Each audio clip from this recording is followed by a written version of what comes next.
Jindal steel 12,000 रुपए का share. कि स्कैल्पिंग उस समय पे इम्पॉसिबल। अभिषेक कार की तो रातों रात किस्मत चमक गई। Stock market and stock market. Ramdev Agrawal sir की मोतीलाल ओसवाल जी की कंपनी ही है। सारी कहानियां जो न्यूज़पेपर में दिखाई जाती है उस पर बिलीव मत करना। अमिताभ बच्चन, अनिल अंबानी जी, इनडायरेक्ट रिश्ता भी है। और उन्होंने बोला कि बोले सारा इनकम है ये तो एग्रीकल्चर इनकम है।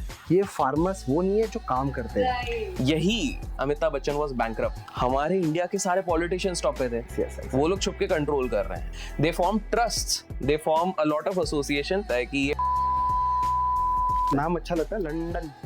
2-3 जन को लंदन जाना पड़ा, लेकिन किसी के भाई को तो इधर ही रहना पड़ रहा है। सही बात। कुछ प्रॉब्लम नहीं हो रही। जो स्टॉक जितनी स्पीड से गिरेगा, स्टॉप लॉस नहीं लगाया।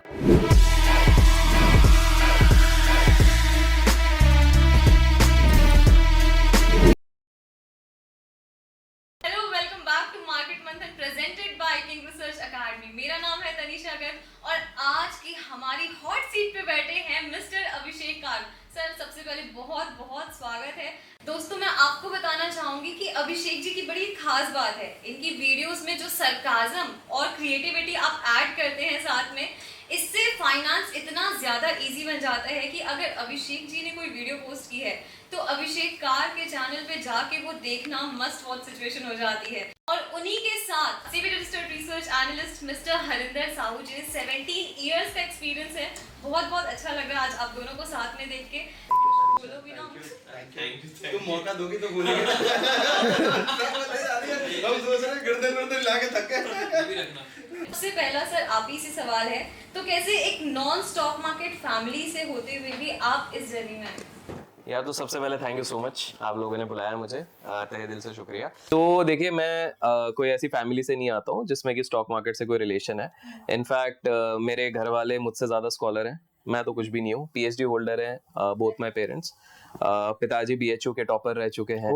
हाँ, एंड मॉम भी equally, she has worked really hard काफ़ी। तो वो एजुकेशन बैकग्राउंड से ज़्यादा है अगर मैं इस हिसाब से कहूँ। एंड एजुकेशन के साथ साथ अगर मैं बात करूँ, गवर्नमेंट में काम करते हैं। अब काफ़ी सारे लोगों को लगता है गवर्नमेंट में अगर कोई काम करता है तो भैया लाखों करोड़ों की संपत्ति जायदाद होगी।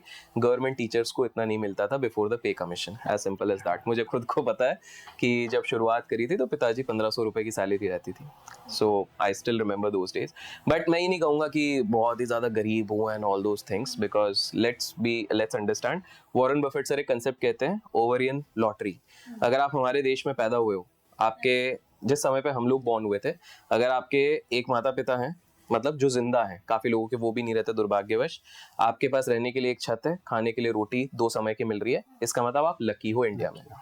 लाइकवाइज US में अगर कहते हैं कि इस तरह की फैमिली हो, प्लस अगर आपके पास इंटरनेट एरा में थे, आप तब बॉर्न हुए थे, तो आप लकी हो। तो I wouldn't say just to play a card कि यार मैं बहुत गरीब था एंड ऑल था। वो कहानी अच्छी लगती है कि भैया 100 रुपए था और आज देखो मेरा पति बन गया, बट नहीं है, ठीक है। बट हाँ, एट द सेम टाइम पढ़ने में मेरा इतना ज़्यादा इंटरेस्ट नहीं रहता था। 70s-75 वाला बंदा था मैं। देन कॉमर्स में मैंने कॉमर्स इसलिए लिया था, घर वालों को आज भी लगता है कि CA करेगा इसलिए लिया था, बट फन फैक्ट ये है कि मैंने CA की आज तक एक भी अटेम्प्ट नहीं दिया, ना तैयारी करी। CA वर्ड उनने सुना था, साइंस बैकग्राउंड वाले थे, तो वही एक तरीका था बचने का। मैंने आज तक छुआ नहीं हो, मैंने बोल दिया मैं CA बनूंगा। सिर्फ एक था कि मैंने 10 दिन के लिए साइंस की क्लासेस अटेंड करी थी और तब पता लगा इसमें तो पढ़ना पड़ता है। सो फिर मैंने बोला नहीं यार, अब वो मेरा मिथ था, क्योंकि कॉमर्स में आने के बाद भी पता लगा इधर भी अकाउंट्स और ये सब तो पढ़ना ही पड़ता है। बट ठीक है, जैसे तैसे अपन ने मैनेज कर लिया। तो वहां पर ना कैपिटल मार्केट्स के सब्जेक्ट में एक हमारे प्रोफेसर ने इंट्रोड्यूस करा था, तब बात कर रहे हैं IPO और इन सारी चीजों के बीच में। तो जब एक हमको असाइनमेंट दिया गया था, प्रोजेक्ट दिया गया था, तो उसमें बात हुई थी कि कैपिटल मार्केट्स पे आप करो। तो उस समय पे मेरे को वॉरेन बफेट सर के बारे में पता लगा। तब मुझे पता लगा यार, कोई शख्स ऐसा है बाजार में जो केवल और केवल अपने पैशन को फॉलो करके, वो भी शेयर बाजार में, अंधा पैसा बना रहा है। सो दैट वाज मेरे अंदर हमेशा से एक चीज थी कि यार कन्वेंशनल चीजें नहीं करनी है, तो कुछ हटके करना। तो ये पहली बार सीड बोया गया था मेरे दिमाग में, but that was not the start जब मैंने इसको बहुत सीरियस प्रोफेशन ले लिया। उसके बाद क्या हो गया था कि करीब करीब पोस्ट ग्रेजुएशन के इर्द गिर्द की बात है, तब उस समय पे जस्ट पोस्ट ग्रेजुएशन करने से पहले, बिकॉज क्या होता है हमारे देश में, अगर ग्रेजुएशन के बाद कोई भी इंसान वेला बैठा रहता है तो उसको कहा जाता है आप MBA कर लो। आप भी MBA हो ना? मैं MBA हूँ। बहुत बढ़िया। और फाइनेंस भी हूँ। मैंने भी किया हुआ है। तो यही चीज थी कि ये था। But on a serious note, simple सा है, हमारे घर पे एक जो मुझे लगता है कि एक बार आप सफेद नोट को छोड़ के हरे नोट के पीछे जाने लगते हो, उसके बाद आप सफेद नोट के पीछे पलटते नहीं हो। इन अ नटशेल, सफेद note is your note pad और हरा नोट इज पैसा। तो एक बार आप गांधी जी, बिल्कुल, एक बार आप इसके पीछे भागते हो तो उसके बाद आप पढ़ाई वढ़ाई में ध्यान नहीं देते हो, तो दे वांटेड कि एक बार कंटिन्यूटी में खत्म हो जाए। लिटिल डू दे नो कि मेरी एमबीए में शायद 20 या 30% की अटेंडेंस थी, बिकॉज मैं इवेंट्स में काफी एक्टिव था। तो 2 टर्निंग पॉइंट थे। पहला था एक, आपने कॉलेज का नाम सुना होगा, एसपी जैन, काफी फेमस है, पॉपुलर है। एंड भोपाल जैसी जगह में एक बहुत बड़ा इवेंट हो रहा था जहाँ पर कि यहाँ के भी लोग आ रहे थे, IITs IIMs इधर के लोग आ रहे थे, एक लीडरशिप वाला इवेंट था और उसको जज करने के लिए एक बीएससी के बहुत बड़े ऑफिशियल आ रहे थे उस समय के। तो जब मैं उस इवेंट पे गया था तो वहां पर आई स्टूड विक्टोरियस। फैंटास्टिक। और जब मैंने इन लोगों को हराया तो मेरा एक अलग एक कॉन्फिडेंस बूस्ट हुआ था।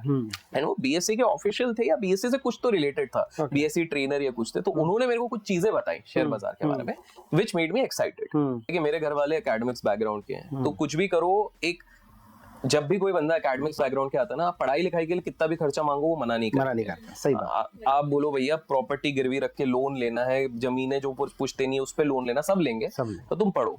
तो मेरे दोस्त लोग उस समय पे just before going to MBA, जो एक थोड़ा सा पीरियड था, उस समय पे एक शेयर मार्केट की क्लास जा रहे थे। उस समय पे शायद 1200-1500 फीस होगा, आज के समय पे 25-30 हजार। कौन से सन की बात कर रहे हो? आज से आप ले जाओ 14 साल पहले, 14-15 साल। आप लकी हो कि आपके ऐसे ट्रेडर फ्रेंड भी थे जो आपको सही डायरेक्शन में। वो ट्रेडर फ्रेंड नहीं थे, अच्छा, वो सिंपल सा था, उनको सर्टिफिकेट चाहिए था बस। Okay, but still stock market में समझना, सर्टिफिकेट स्टॉक मार्केट चले अपने आप पे। एक्चुअली क्या था, मैं कहूंगा वही हम जो बात कर रहे हो ओवरियन लॉटरी, ये इस चीज का भी ये भाग है कि उस समय पे वो एक इंट्रोडक्शन आया। बिकॉज क्या हो गया कि उनको सिखाने वाले, जो हम लोगों को स्टार्टिंग में सिखाने वाले थे, वो HSBC के एक एक्स फंड मैनेजर थे। फैंटास्टिक। तो मैं गया स्टार्टिंग में 10 दिन थोड़ा सीखा, अब जल्दी अपन को देखना पैसे कैसे कमाना है। अब वो शुरू हो रहा है, ये प्राइमरी मार्केट होता है, इसको आईपीओ कहते हैं, मतलब नहीं सीखना। और फिर उन्होंने टर्मिनल दिखा दिया, वाह, तीसरे या चौथे दिन। उस दिन दिमाग भ्रष्ट। और terminal is trigger point. Exactly, यहाँ पैसा बनता है, बाकी सब ज्ञानबाजी बाद में कर देख लेंगे। और वो जब दिख रहा है लाल हरा काले रंग का स्क्रीन, और उन्होंने गलती से एक चीज बोल दी कि आज हमने अपने क्लाइंट के लिए 10,000 रुपए बनाए उस टाइम। अब उस समय तो भैया 2.4 लाख का सीटीसी लोग सपने देखते थे। एग्जैक्टली। दिन में 10,000। बोला भाई अब ये करना है, अब ये क्लास खत्म ना हो उससे पहले हम गए हैं। उस समय पे क्या होता था कि आज के समय पे आपको भी पता है हरी भाई कि आज के समय पे हम लोग 24 घंटे से भी कम समय में एक डीमैट अकाउंट खोल सकते हैं, सब कुछ कर सकते हैं।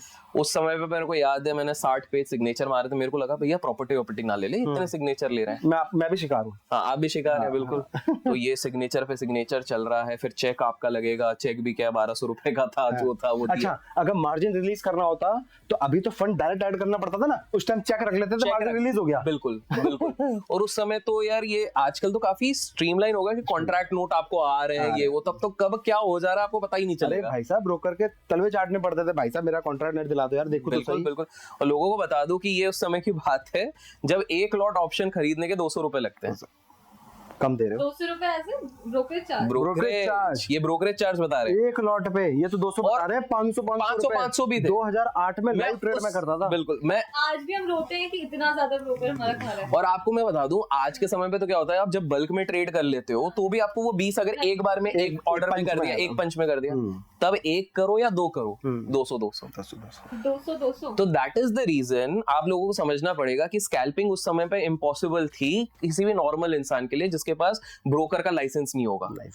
बिकॉज अगर 200 रुपए आप एक लॉट के दोगे तो आप स्कैल्प क्या ही करोगे, सही सिंपल सी बात है।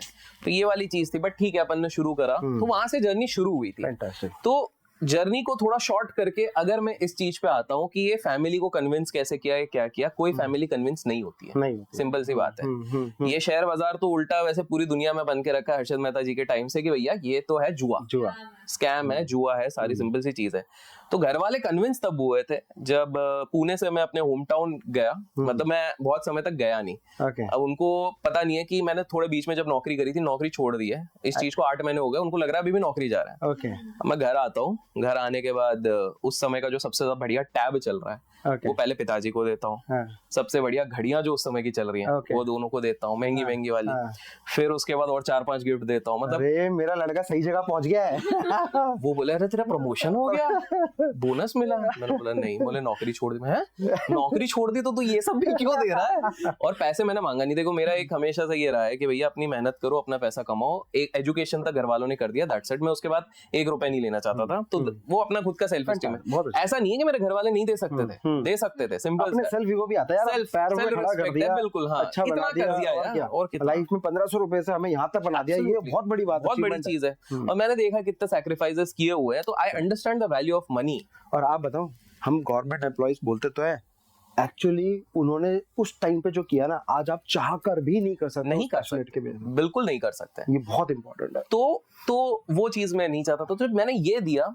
एंड देन फिर उस समय भी कन्विंस नहीं हुए, लेकिन उनको ये लगा कि यार ये बंदा हमसे पैसे तो मांगता नहीं है, इतना दे रहा है। और पुणे जैसी जगह में अगर ये टिक के रहा है, क्योंकि पुणे में आप आज से 11 साल पहले भी ले लो तो आपको सस्टेन करने के लिए एटलीस्ट 10 से 15 हजार चाहिए, अगर एक डिसेंट लिविंग चाहिए।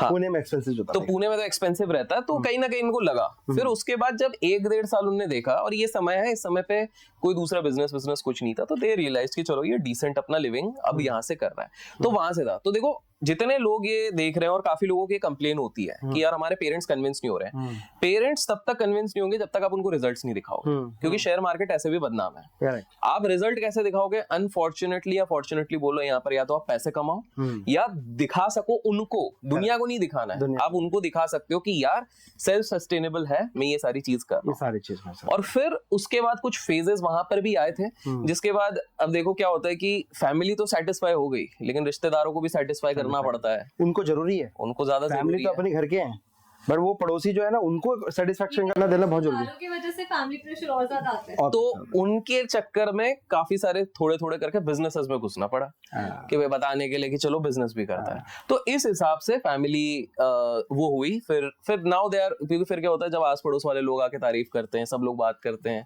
किसी पार्टी में अगर वो जा रहे हैं तो उनके सामने तारीफ हो रही है रिश्तेदारों के बीच में, तो फिर वो अपने आप वो बिल्डअप होता है। तो ये एक बार में नहीं होता है Tanisha, it takes time. Umpire खड़ा करना टाइम लगेगा, तोड़ना है तो 1 सेकंड में टूट जाता है। बिल्कुल। एक्चुअली और बहुत इंस्पायरिंग है ना, काफी आई गेस आपने छोटी एज में ही इसको सक्सेसफुल करके दिखाया यार। और मैं इस चीज को ये भी एक कहूंगा कि देखो success is a relative term, simple सी बात है। किसी व्यक्ति के लिए इंजीनियरिंग करना है सक्सेस, गांव से निकल के। किसी व्यक्ति के लिए जब तक वो आईआईटी नहीं करता वो सक्सेस नहीं होता, और किसी व्यक्ति के लिए आईआईटी करके जब तक वो गूगल या माइक्रोसॉफ्ट में नहीं लगता उसके लिए सक्सेस नहीं होती है। तो मैं कहूंगा कि मैं आज भी एक लर्नर हूँ। इनफैक्ट मैं कहूंगा शेयर मार्केट में, हरी भाई आप भी शायद इस चीज को मानेंगे, हम सब लर्नर हैं, सब एक अलग अलग स्टेजेस पे रहते हैं, हम लोग लर्न करते हैं। शेयर मार्केट अकेली ऐसी जगह है जहाँ पर आप लाइफ लॉन्ग एक लर्नर ही रहते हो, क्योंकि बहुत बड़ा समंदर है। और फ्रेज है ना अपना, जो बिग बुल ने भी बोला है, स्टॉक मार्केट एक इतना बड़ा समंदर है, पूरे दुनिया की प्यास बुझा सकता है, पता नहीं कितने पुस्तों तक बुझा सकता है। लगता है हैरी भाई बिग बुल के बड़े फैन है। अरे भाई साहब, उसके वजह से ही हम सब हैं यार। बिल्कुल। नहीं एक्चुअली, और sir same goes to you also. आपने भी, बिकॉज़ आपकी फैमिली भी नॉन स्टॉक मार्केट थी, and I remember your father was also in government job. Yes, हमारी और हैरी भाई की फैमिली में भी काफी सिमिलैरिटीज आ रही है। You both are from Odisha से हम लोग। हाँ, तो मुझे आज इवन मैंने सुना था बट मैं कंफ्यूज था, तो आज कंफर्म हुआ कि भैया ये भी उड़ीसा से हैं। तो आई एम ग्लैड कि यार भैया, इनफैक्ट पॉडकास्ट भी जो बहुत सारे लोग देख रहे होंगे उनको भी कंफ्यूजन होगा, इधर से क्लैरिटी हो गया। तो भैया गलतफहमी मत जिया करो, कंफर्म जब तक ना हो किसी गधे की सुनना भी नहीं चाहिए। मार्क माय वर्ड, आऊंगा वो गधा कौन है। चलो question to you also sir, उन्होंने तो सक्सेसफुल होकर उसमें दिखा दिया कि हाँ मैं अच्छी डिसेंट अर्निंग कर रहा हूँ, एंड व्हाट अबाउट यू, आपने कैसे करना? मैंने वही अगेन घर वालों को दिखाओ, सेम जर्नी है। 2008 में जब मार्केट में आप कुछ भी पकड़ रहे थे वो सोना बन रहा था, उस टाइम में पार्ट ऑफ द गेम था। तो उस टाइम पे क्या था कि मैं एक बहुत यंग बच्चा था जिसको प्रोटेक्ट कर रखा था बुढ़े लोगों ने। जो 60 इयर्स ओल्ड लोग होते थे ना, जो डीजीएम एजीएम लेवल के बीएचएल से रिटायर थे, वो मोटा मोटा फंड उनको मिलता था, बीएचएल से अच्छा फंड मिलता था, 20 लाख 30 लाख 40 लाख 50 लाख 1 करोड़ रुपए फंड मिलता था। तो वो लोग रिटायरमेंट थे, तो वो लोग वहां बैठे हुए थे और वो मेरे को प्रोटेक्ट करके कहते थे कि यार इतना छोटा बच्चा है, क्योंकि उन्होंने तो थपेड़े खाए हुए अपनी लाइफ में, तो उन्होंने मेरे को प्रोटेक्ट करके रखा हुआ था। गलत जाने नहीं देते थे, ज्यादा ओवर साइज ही नहीं करने देते थे, अपने हिसाब से टिप्स बताते थे, हैरी इसको चुपचाप ले ले बेटा, इसको ले ले, इसको ले ले। तो कहीं ना कहीं मैं प्रोटेक्टेड था उनके बीच में। बट उस टाइम जिसमें पैसा डालो डबल, पैसा डालो सोना, ये वो, बिलीव नहीं करोगे, 5,000 का चेक लिया था, 2.5 लाख रुपए तक पापा को दिखा के मैंने 2.5 लाख रुपए पापा से खींच लिए थे जो आपसे भी होता है ना, बड़े बड़े ट्रेडर आते हैं, 1 करोड़ का प्रॉफिट, 5 करोड़ का प्रॉफिट, फिर आपको अपने कोर्स में बुला लेते हैं, आ जाओ हम सिखाएंगे। खुद नहीं बने, सिखाने वाले सब हैं, और फिर कमेंट करते हैं जो आपको अच्छा नॉलेज देता है। ये आपको बुद्धि खोलनी पड़ेगी, समझना पड़ेगा मैं जो बात कर रहा हूँ, मैं एज अ ट्रेडर बात कर रहा हूँ यहाँ पे। तो उन लोगों ने मुझे गाइड किया, वहां से एक पैशन आया कि यार अभिषेक भाई, डीजीएम जो हमारा सपना हुआ करता था, मेरे पापा एक नॉर्मल एक छोटे से फैमिली बैकग्राउंड से और छोटे से पोजीशन में थे वहाँ पे, तो वो काम करते थे, तो वो ना हमें दूसरों के फैमिली में जो अपने डीजीएम एजीएम के लेवल के जो बंदे हैं उनके घर लेके जाते थे। सैटरडे संडे, बिलीव नहीं करोगे, वो घर लेके जाते थे और कहते थे उनके साथ उठो बैठो, उनके अच्छे कपड़े, उनके पास कंप्यूटर, टॉयज बढ़िया बढ़िया, फैसिनेट होते थे हम, साला हमारे घर में क्या है ये, व्हाट इज दिस। अचानक से आपको एकदम से वहां लेके चले जाओगे तो आप मतलब, और वो सारे अंकल लोग स्टॉक मार्केट की दुनिया में तो समझ रहे हो कहां से कहां कैसे कलेक्ट हो जाता है। तो मैंने देखा भाई इससे बढ़िया लाइफ ठीक है, तो उनके साथ प्रोटेक्टेड रहा। 2008 में पैसा बनाया, बाइक CBZ मेरी पहली बाइक थी, खुद के पैसों से ली 2008 में। अब सच बताऊं, कोई दिमाग नहीं लगाया, सिर्फ तुक्का, क्योंकि कहीं भी लगाओ पैसा बन रहा था। बाइक ले ली, एक छोटा सा मोबाइल ले लिया, मुझे याद है उस टाइम एक नोकिया का एक बड़ा सा फोन आता था 6600 वाला, है ना, तो वो सबकी वो तो स्टेटस सिंबल था। तो अब ट्रेडर है भैया, ले लिया वो वाला, क्योंकि अंकल लोगों के पास भी था, चलो आ गए। 2008 में जो सत्यम का क्रैश है ना, खत्म। 6 रुपए का हो गया था। 6 नहीं भाई साहब, मैंने खुद 3 रुपए पे माल लिया है सत्यम का कॉन्ट्रैक्ट। अच्छा हाँ, दिखा दूंगा। 3 पे भी आया 2 रुपए समथिंग का सर्किट लगा था। बिल्कुल बिल्कुल। सेकंड डे थर्ड डे फिर उसके बाद 6 पे आके थोड़े देर रोका है ना। तो ये मैं उस टाइम खेल, मेरे सामने चल रहा था टर्मिनल में, वो जब हुआ था वो कांड, मैं था मार्केट में, वो अलग सिनेरियो है। तो यहाँ से जर्नी स्टार्ट हुई, तो कहीं ना कहीं एक सेफ हैंड में था मैं, और मुझे पता चल गया था कि यार सबकॉन्शियस माइंड में कि भैया यही लोग के पापा लेके जाते थे और ये लोग यहाँ पे बैठे हुए हैं, तो वो कहीं ना कहीं था भाई यही करना है, ये पैशन मेरा चालू हो गया। तो फिर वहां से किक लगनी चालू हुई। फिर एक ब्रोकर जो हमारे थे भैया ने, जिन्होंने मेरे को गाइड किया, उनके पास फोन आया एडवाइजरी का, और उन्होंने हमें बोला, जो भी हमारे 5-6 लोग थे, कि इनकी 20,000 रुपए की सर्विस है, मंथली 2-2 रुपए मिला के लेते हैं। अब ट्रेडर तो छोटे मोटे बन ही गए थे उस टाइम, तो जी रहे थे, है ना, तो अब पैसे बन नहीं रहे, वो क्रैश हो गया है, उनके टिप्स लेंगे, पैसे मिलाए, टिप्स ली। अब मजे की बात है, लॉस नहीं हुआ, to be friendly speaking, constant रहना, आया ना क्या। हमने कहा, मैंने सोचा यार इस बंदे को भैया ने कन्विंस किया, वो कर रहे हैं, हम तो हमें क्या मालूम है, छोटे से शहर में हरिद्वार में बैठा हुआ एक छोटे से कस्बे में, क्या मालूम, तो भैया ने अगर सजेस्ट किया है कुछ तो सोच के क्या होगा, पैसे भी चले गए। मैंने कहा इससे बढ़िया धंधा ही नहीं है। मैंने कहा कि इसको कैसे पता कि ये शेयर बाई करना है, ऐसा क्या देख रहा है, क्योंकि वहां पे कोई इन्फॉर्मेशन है ही नहीं मार्केट में अवेलेबल कि आप चार्ट देखो, कुछ था ही नहीं चार्ट, यार मैं सच बता रहा हूँ। बिल्कुल, सिर्फ कहने पे, सिर्फ प्राइस एक्शन को रीड करते थे वो लोग। मैंने उनसे सीखा, प्राइस देखते थे, SBI का मूवमेंट होगा 10 पॉइंट का, वो 10 पॉइंट में घूमता रहेगा, तो वो कहते थे भाई लो यही बनाएगा, यहाँ बाइंग कर ले, 7 रुपए पे निकल जा, फिर लो बनाएगा, बाइंग कर ले, फिर 7 रुपए पे निकल जा। प्राइस एक्शन को कैप्चर करते थे, और मैं उस टाइम पे एक्सपर्ट हो गया था, प्राइस एक्शन का दीवाना हो गया था। आप बिलीव नहीं करोगे, जिंदल स्टील 12,000 रुपए का शेयर था उस टाइम, 12,000 रुपए, 2008 की बात है, ट्रैक रिकॉर्ड चेक कर लेना। और वो एक बंदा था, तब मार्केट 9:55 पे खुला करता था, अब 15 पे हो गया, 9:55 पे खुला करता था। साइकिल में आते थे, फटी हारी साइकिल थी, एटलस वाली नहीं होती, काले से भैया थे, एक मुस्लिम भाई थे, वो आते थे, सब हट जा, ऐसे हटा देते थे। हाँ भाई क्या चल रहा है मिश्रा जी, जिंदल स्टील लगाओ, जिंदल स्टील। अब चार्ट वार्ट कुछ नहीं है, प्राइस एक्शन चल रहा है, 12,200, एक काम करो 12,100 की बिट डालो, 12,100 की बिट डाल दी, आ गए। मिश्रा जी 500 रुपए और नीचे आ रही है, एक और ले लो, ले लिया। 10 मिनट में 1800, 2000, 1800, 2000, 1800, 2000, बैक टू बैक, एक महीना देकर मैं तो बिग फैन हो गया। मैंने कहा भाई क्या कर रहे हो, सिर्फ प्राइस एक्शन पे खेलते थे, और वो कहते थे, फिर मैंने उनके पीछे पड़ गया, मैंने कहा स्ट्रैटेजी बताओ, मैं छोटा था, मैं ले सकता था, तो मैंने इसका एडवांटेज उठाया कि मुझे स्ट्रैटेजी बताओ, जाने नहीं दूंगा। और वो 5 मिनट में साइकिल में आते थे, 10 मिनट में सिस्टम में पैसे 2,000 बनाए, भाग गए। और सारे वो एजेड जो लोग थे, और वो भी थोड़े से लो क्लास के थे, साइकिल में था, बट जो बुढ़े लोग बैठे थे वो भी प्रेस थे। तो मैंने देखा था ये बुढ़े लोग है साइड में, इनसे सीखना, ये है बंदा मेन, 5 मिनट 15 मिनट में पैसा बना रहा है, तो कहीं ना कहीं वो भी सबकॉन्शियस माइंड में हो गया था, बच्चों की तरह पूरे दिन सिस्टम पे नहीं बैठना चाहिए। मार्केट बुलाती है पर जाने का नहीं, इसलिए डायलॉग वहां से है। बिल्कुल, निफ्टी बुलाती है पर जाने का नहीं, कब जाना है, किंग रिसर्च को प्रॉपर फॉलो करना है। अगेन प्रमोशन, हाँ नहीं ये मैं बोलता रहता हूँ, है ना। नहीं बिल्कुल। तो वहां से जर्नी चालू हुई, फिर कहते हैं ना सबकॉन्शियस माइंड फीड हो गया था। MBA करने चले गया बैंगलोर, और ऑब्वियस सी बात है बनिया हूँ, तो पापा मेरे चाहते थे भैया डॉक्टर बन जाएगा लौंडा और कुछ अच्छा करेगा। मैंने सीए होते हैं, हाँ। सीए तो बाकी इतना तो नहीं था घर के पापा गल्ले को, में बैठना है। सीए पापा को नहीं पता, पापा को डॉक्टर इंजीनियर मतलब समझ रहे हो। अब एजुकेटेड फैमिली से तो वो बोलते हैं आप सीए बन जाओ, 10 ऑल्टरनेट और अच्छे अच्छे डिजिग्नेशन बता देंगे, बट उसने डॉक्टर एंड सीए तो फिर नहीं कर पाया। फिर नंबर्स में थोड़ा मैं अच्छा था, मैथ्स में थोड़ा सा ठीक ठाक कर लेता था, और उन्होंने मेरे को सिखा दी, तो कहीं ना कहीं टच था। तो फिर वो सबकॉन्शियस माइंड में बैंगलोर जाना है, अगेन बहुत लंबी स्टोरी है, फिर अब कभी और नहीं, और बिल्कुल। एंड मतलब आई बिलीव कि आप दोनों की ही ये स्टोरी में there must be many more pain points, है ना? अच्छा तनिषा, मैं रोकना चाहूंगा, एक चीज इंपॉर्टेंट, अभिषेक भाई आज तक पापा को नहीं पता उस अकाउंट का किया क्या मैंने, जो पापा का अकाउंट है जो 2.5 लाख रुपए का लिया हुआ था, आज तक पूछते रहते बेटा क्या हुआ पापा, चल रहा है बढ़िया। अच्छा, अभी भी चल रहा है। अरे बाप रे, पापा ये वीडियो देखे तो बहुत गुस्सा करने वाले हैं कि अरे वो तो होने वाला है। एनीवे, लेकिन टचवुड बाइक खरीदी तो उनको पता चल गया तो कुछ तो कर लेगा, है ना। नंबर्स में था, उनको यकीन था कि कुछ तो कर लेगा। तो बस ऊपर वाला है, आप जब आप किसी चीज को शिद्दत से चाहो मिलता ही है, बिल्कुल टाइम लगता है, और हम आपसे टाइम ही तो मांग रहे हैं यार स्टॉक मार्केट में। सही बात है, ये इम्पोर्टेंट है भाई। एक्चुअली बहुत पेन पॉइंट्स भी रहे होंगे नो डाउट, बट बाहर से मैंने देखा कई बार ऑडियंस देखती है तो व्हाट दे से कि अरे अभिषेक कार की तो रातों रात किस्मत चमक गई, या किंग रिसर्च की तो किस्मत चमक गई, बट बहुत रातों की मेहनत के बाद ये रात आती है। मतलब लोग ये डायलॉग मारते हैं कि इसकी तो किस्मत रातों रात चमक गई। मैंने ट्यूशंस गोल मारे, उसी रास्ते मेरा ट्यूशन पढ़ता था, ट्यूशन में बैठा ही नहीं, बंक मारे गोल मारे, वहीं बैठा रहा। सुबह 9 बजे जाता था, 9 बजे शाम को 3 बजे आता था। वाओ, 1 दिन 2 दिन नहीं, 6 महीने 7 महीने ऐसा चल रहा था। बट ये था कि थोड़ा स्टडी में था, ठीक ठाक था, तो मैं कवर कर लेता था।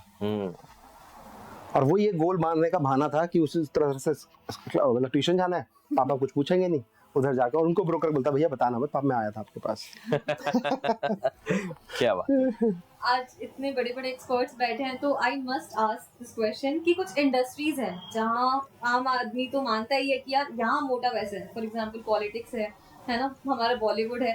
तो आपके हिसाब से ये जो इतना मोटा पैसा यहाँ आता है वो जाता कहाँ होगा? आप बताइए।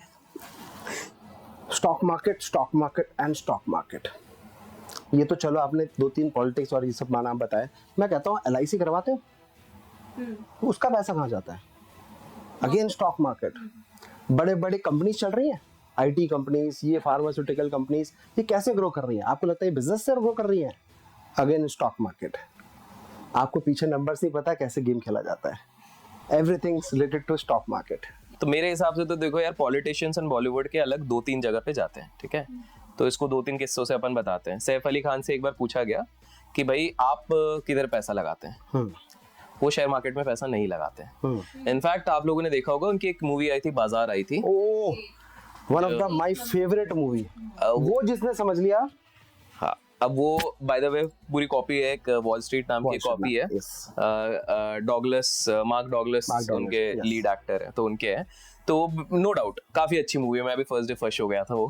सो उस मूवी के समय पर भी रामदेव अग्रवाल सर ने बैक एंड पे पूछा था कि, क्योंकि वो जो स्टूडियो दिखाया है बाजार में, काफी लोगों को पता नहीं है, बाजार में जो जहां पर पूरा पिट दिखाया वो रामदेव अग्रवाल सर की मोतीलाल ओसवाल जी की कंपनी ही है। उसमें काफी सारे डायलॉग्स हैं जिसको आपको गौर करना चाहिए। बाजार मूवी में एक डायलॉग था जिसमें कि कार में उतरने के बाद उस समय के CEO, उस डेस्क के CEO एक चीज बोलते हैं कि सारी कहानियां जो न्यूज़पेपर में दिखाई जाती है उस पे बिलीव मत करना। और वो ना जाने अनजाने में उनने काफी सारा सच कह दिया है वहां पे। तो एनीवेज, तो सैफ अली खान को जब पूछा भी गया था इंटरव्यू में, उन्होंने कहा मैं सिर्फ रियल एस्टेट्स में इन्वेस्ट करता हूँ, कमर्शियल प्रॉपर्टीज में इन्वेस्ट करता हूँ, शेयर बाजार में आज तक मैंने किया नहीं है। उनको कन्विंस करने की काफी कोशिश की गई है, उन्होंने नहीं किया। ऑन द अदर हैंड, हमारे देश में जो सबसे, मैं कहूंगा बॉलीवुड से सबसे ज्यादा इंटरेस्ट जो स्टॉक मार्केट में रखते हैं, वो एक शख्स है, legend Amitabh Bachchan. Big B जैसे एक बिग बुल, वैसे बिग बी के 3 किस्से बताता हूँ जो आपको काफी इंटरेस्टिंग लगेंगे। सो बिग बी का एक किस्सा था, आई गेस 2004-2005 की बात है। उन्होंने एक ब्रोकिंग कंपनी के शेयर्स उठाए थे, 110 के भाव पे उठाए थे। नाम आप लोग कमेंट्स में गेस कर लीजिएगा। तो 110 पे उठाए थे, करीब 1 करोड़ 20 लाख रुपए, 1 करोड़ 20 लाख रुपए पे इनने इतने शेयर्स उठाए। स्वाभाविक सी बात है, बिग बी ने उठाया, न्यूज में आएगा तो ये शेयर भागना है। अगले दिन 30% ऊपर, ठीक है, सर्किट वाला पूरा सीन चल रहा, बढ़िया, लोग बवाल मचा रहे हैं। अब क्या होता है कि 2004 की ये बात है, कंपनी अच्छी चल रही है, ब्रोकिंग कंपनी है, बढ़िया चली है, 800 तक का प्राइस विद इन 2 इयर्स आया। Oh wow. 110 वाला 800 तक का प्राइस आया। बिग बी ने अभी भी नहीं निकाला है अपना पैसा, बढ़िया लेके बैठे हुए हैं। As we talk right now 2021 में एनएससी ने उसको डीलिस्ट कर दिया उस शेयर को। बीएससी में आई थिंक 70 पैसे का है, आज भी बिग बी के पोर्टफोलियो में। मॉरल ऑफ द स्टोरी है, इट्स नॉट नेसेसरी कि किसी बड़े इंसान ने अगर उठाया हुआ है तो वो शेयर हमेशा ऊपर जाएगा। और एक इस पे किस्सा है बिग बी का। बिग बी काफी कम लोगों को पता है कि इनका शेयर मार्केट से एक इनडायरेक्ट रिश्ता भी है। शेयर मार्केट से तो काफी रहता है। फॉर एग्जांपल जस्ट डायल के ये ब्रांड एम्बेसडर थे और बिग बी ने जस्ट डायल के समय पे पैसे से ज्यादा उनने शेयर्स उठाए थे। यस। और जब टाइगर ने यहाँ पर सेल आउट करने की कोशिश करी थी तो उस समय पे बिग बी को भी वहां पर एक डिसेंट प्रॉफिट हुआ था। बिग बी का साथ एक और इंटरेस्टिंग चीज हुई थी, ये 2010 की बात होगी। 2010 में बिग बी ने अपने पूरा इनकम दिखाया, ठीक है, ये डायरेक्ट शेयर मार्केट नहीं है बट बिजनेस और शेयर मार्केट आप पकड़ लो। 2010 की उसकी इनकम में उन्होंने बोला कि ये मेरी पूरी एग्रीकल्चर इनकम है। ओके। क्योंकि उन्होंने कुछ खेत लिए थे, आई थिंक शायद आपके हैदराबाद और इसके आसपास ही लिए थे, और उन्होंने बोला कि बोले सारा इनकम है ये तो एग्रीकल्चर इनकम है। जिन लोगों को नहीं पता, हमारे देश में जो एग्रीकल्चरल इनकम होती है वो एग्जेम्प्ट होती है, उसमें टैक्स नहीं पड़ता। करेक्ट। और हैरानी की बात है, ये आपके ऑडियंस, आप लोग बताना कमेंट्स में ये चीज सही हो सकती है कि नहीं। हमारे देश में आज के समय पे 1.5 लाख फार्मर्स हैं जो 1.5 करोड़ से ज्यादा सालाना कमाते हैं। मैंने तो देखा नहीं है। 1.5 lakh, 1.5 lakh farmers, more than that, are earning more than 1.5 crore as per records. एक सेकंड, मैं रेक्टिफाई थोड़ा सा करना चाहूंगा। ये फार्मर्स वो नहीं है जो काम करते हैं, यही ये वो फार्मर्स हैं जो काम करवाते हैं। जैसे शाहरुख खान की बेटी। अब वो पब्लिक इज स्मार्ट इनफ, तो इस हिसाब से हमारे इधर का आंकड़ा चलता रहता है। तो 2010 में ये चीज हुई थी और उसमें कुछ भी नहीं, कोई एलिगेशन नहीं, वो बढ़िया उस चीज से निकल गए। और एक फाइनल था जो इंस्पिरेशनल रह गया, अमिताभ बच्चन, क्योंकि आपने नाम लिया, मैं थोड़ा सा बताऊंगा। तो Amitabh Bachchan in the early 90s उन्होंने अपने कंपनी खोली थी, प्रोडक्शन हाउस, जिसका नाम था ABC, Amitabh Bachchan company corporation company. ये प्रोडक्शन हाउस खोली थी, 95-96 की बात होगी, 95-94 की बात होगी। इनका एम था कि 2000 तक ये 1000 करोड़ का टर्नओवर करेंगे, रेवेन्यू करेंगे, one of the biggest production houses रहेगी। दुर्भाग्यवश इनके प्रोजेक्ट्स फेल होने लग गए और ये कर्जे में आ गए। इतने कर्जे में आ गए, इनकी कंपनी बैंकरप्ट हो गई, खत्म होने लग गए। अमिताभ बच्चन वाज बैंकरप्ट, हवाले निकल गए। सब लोगों ने न्यूज़ भी सुनी होगी। 90 करोड़ के डेट में थे, 90 करोड़ का लोन। 90 करोड़ का लोन, आप जीरो पे हो, घर पे इनकम टैक्स के राड़े आ रहे हैं, आपको लेटर्स आ रहे हैं, वो पूरी तरीके से खत्म। उस समय पर उनके एक मित्र हैं अनिल अंबानी जी। अनिल अंबानी जी उनके काफी घनिष्ठ मित्र है। वो जाते हैं अपने पिताजी के पास, पिताजी धीरूभाई अंबानी उस समय पे जीवित थे।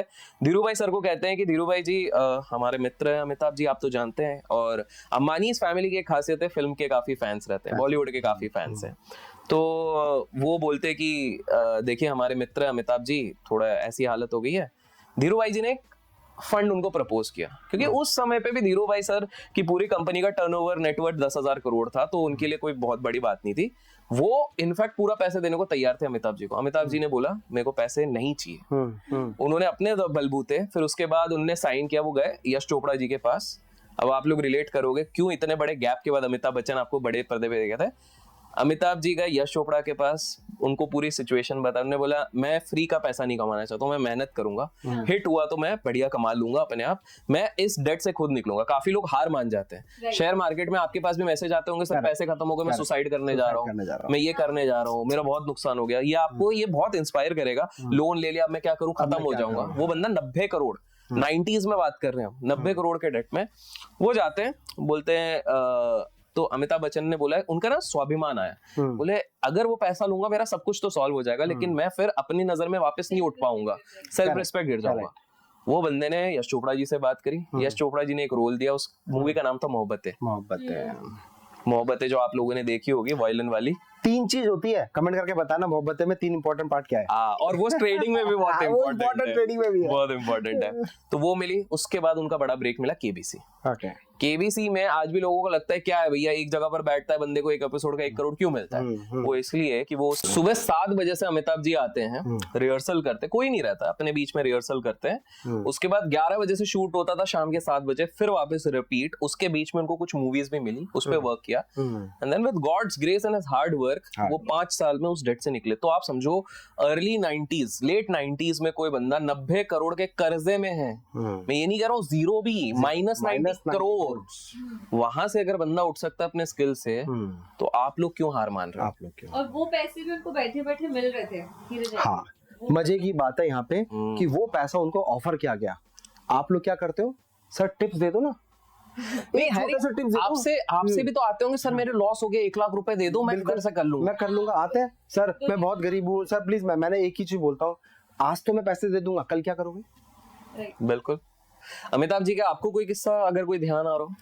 अमिताभ जी का किस्सा तो इन शॉर्ट जो हमने बात करी कि 90s में वो बैड डेट से 90 करोड़ जो आपने बताया, जबरदस्त और बाउंस बैक किया, वो भी सेल्फ ईगो पे। रिसेंटली अमिताभ बच्चन जी की बात करूं मैं अगर, तो रिसेंटली उन्होंने 5 साल पहले एक डीबी वायर करके शेयर उठाए थे।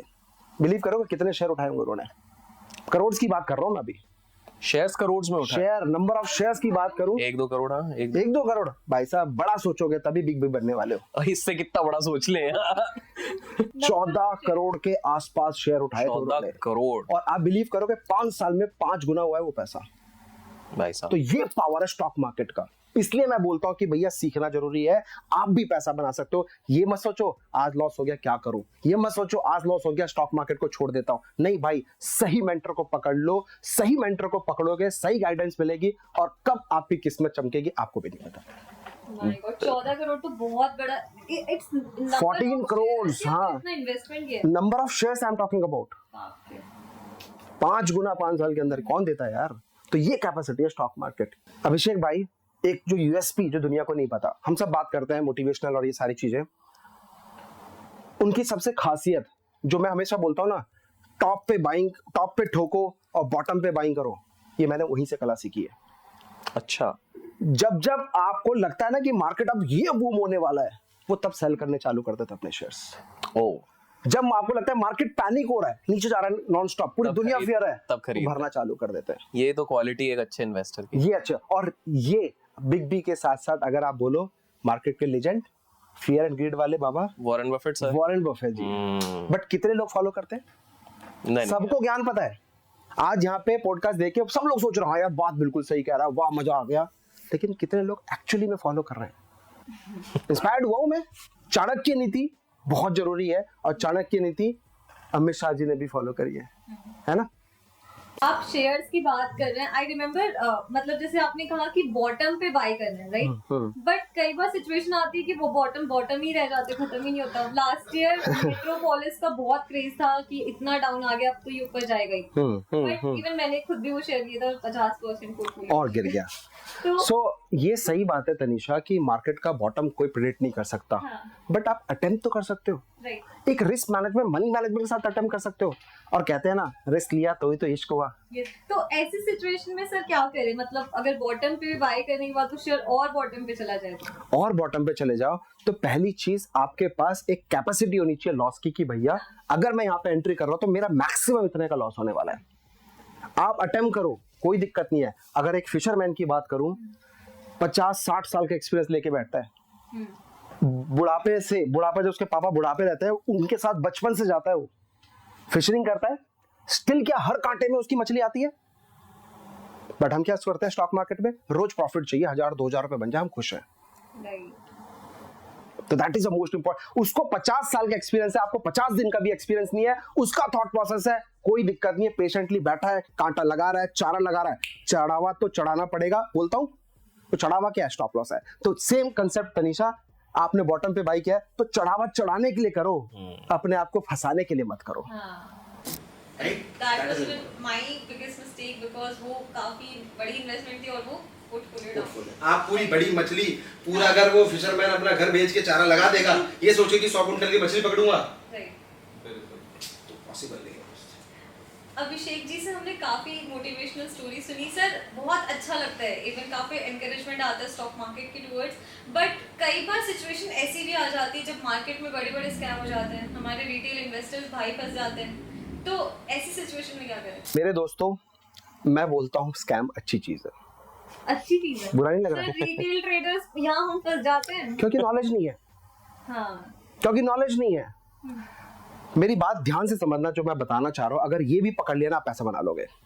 आज हम बात करते हैं बड़े बड़े प्लेयर्स की, कि यार मोटा पोर्टफोलियो लेके बैठे, 1000, 2000, 5000, 10,000 करोड़ की, सब देखते हैं, गाने सुनते हो, स्टोरी सुनते हो, फंटास्टिक। उन्होंने रोज पैसा नहीं बनाया, उन्होंने साल 2 साल में पैसा नहीं बनाया, उन्होंने डीकेज में पैसा बनाया है।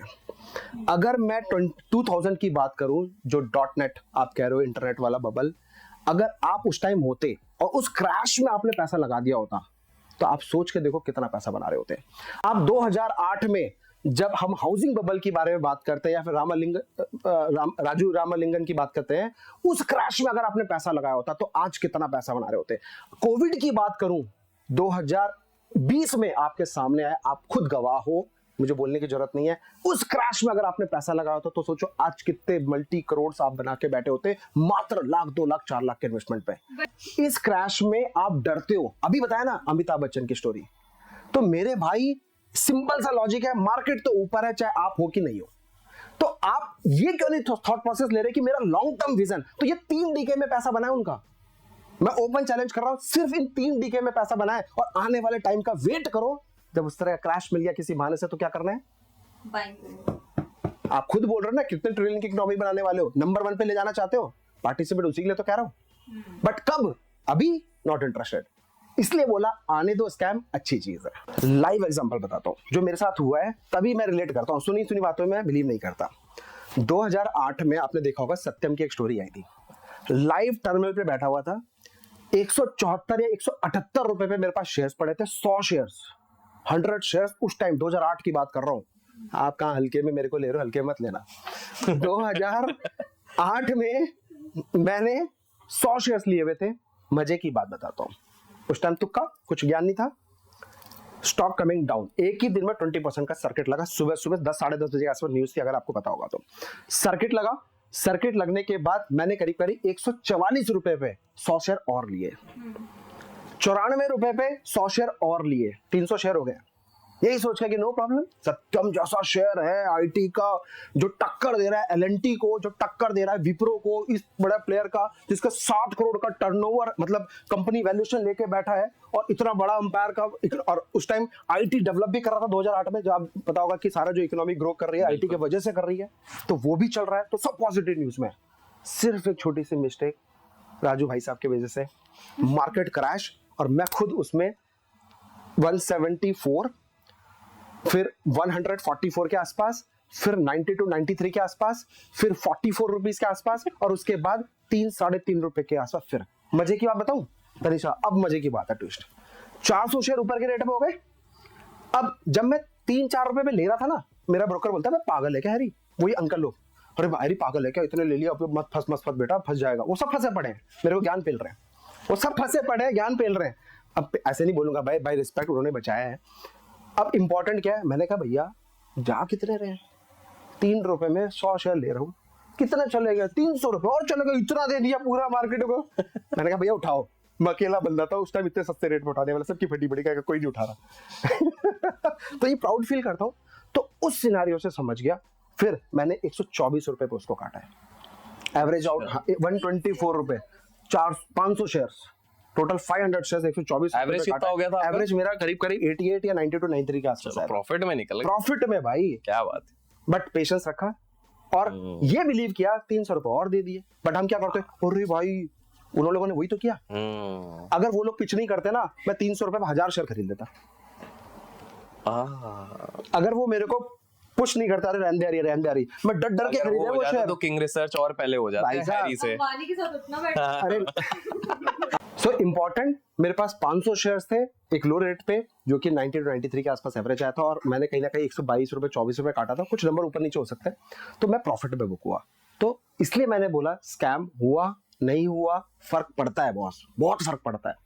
बट अगर आपके पास एक टेक्निक है, एक आर्ट है जो हम स्टॉक मार्केट बोलते हैं, इससे प्रोबेबिलिटी और आर्ट है, तो उसी से आप पैसा बनाते हो। तो ये मैंने आर्ट वहां से सीखा, उसी के ऊपर मैंने ऑलमोस्ट अपने 8 से 9 साल दे दिए इसी के ऊपर प्रैक्टिस करते करते। तो मैं वेट करता हूँ। अच्छा अभिषेक भाई आप बताओ, रिजल्ट आते हैं अच्छे, बिल्कुल। शेयर क्यों गिर जाते हैं?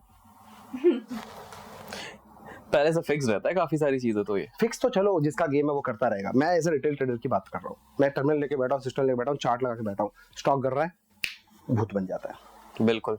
क्यों हो जाता है? Same logic.